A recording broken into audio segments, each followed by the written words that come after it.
Il a fait rêver l'Europe, enchaîné les buts comme certains enchaînent les passes.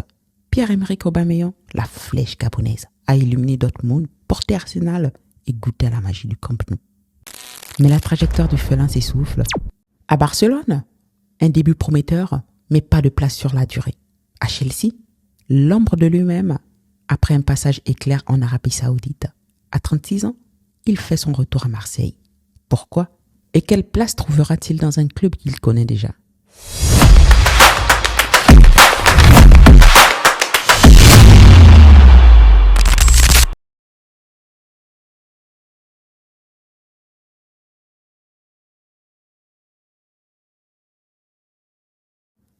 Né en France, Pierre-Emerick Aubameyang est bien plus qu'un simple joueur. Fils de l'ancien international gabonais Pierre-François Aubameyang, il hérite très tôt du goût du haut niveau. Connu pour sa vitesse fulgurante et son sens du but chirurgical, Auba conquiert l'Europe. À Saint-Étienne, il explose. À Dortmund, il s'impose comme l'un des meilleurs finisseurs du continent.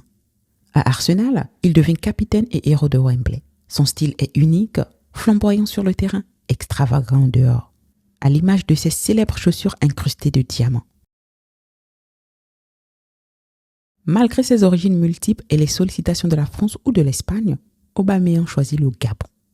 Un choix de cœur, de sang et de symbole. Il devient capitaine des Panthères, meilleur buteur de l'histoire de la sélection et figure incontournable du football africain. Mais son histoire avec l'équipe nationale reste instable. Absence répétée, retour tardif, tension avec la fédération. Pour ses détracteurs, il manque d'engagement. Pour ses défenseurs, il est victime d'un environnement footballistique fragile, peu structuré.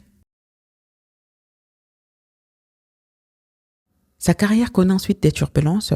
À Arsenal, son conflit avec Mikel Arteta conduit à son éviction du groupe et à la perte du brassard de capitaine. À Barcelone, il démarre fort, mais n'obtient pas la place espérée. À Chelsea, il peine à exister. Parallèlement, il subit plusieurs blessures. Un cambriolage traumatisant à Barcelone qui lui cause une fracture de la mâchoire, une exposition médiatique parfois envahissante. Certains observateurs évoquent alors une baisse de morale, voire une dépression. Il reste discret, mais pour beaucoup, son regard sur le terrain a changé. L'instinct est toujours là, mais l'envie reste émoussée. Aujourd'hui à 36 ans, Aubameyang revient à Marseille. Il retrouve le Vélodrome avec la volonté de briller à nouveau. Ses buts rappellent son talent, mais plus avec l'éclat d'antan. Pour les uns, il incarne une star en déclin. Pour d'autres, un joueur en quête d'une seconde jeunesse, mais aussi un homme qui cherche à retrouver un équilibre personnel après une carrière marquée par les excès et les épreuves. Pierre-Emerick Aubameyang, c'est l'histoire d'un talent pur, devenu star mondiale, dont la lumière s'est peu à peu estompée. Mais est-ce la fin d'un mythe ou le début d'une renaissance ailleurs sur un autre terrain, celui de la paix intérieure? Sous l'arbre à palabres, un sage avait dit « Pierre-Emerick Aubameyang n'a peut-être plus les griffes de ses plus grandes années, mais il reste ce qu'il a toujours été. Une panthère blessée reste une panthère. » Et vous, comment voyez-vous la trajectoire d'Aubameyang? Fin d'une légende ou nouvelle page à écrire? Dites-le en commentaire et partagez ce portrait si vous êtes fan de football ou de vérités humaines. À tantôt!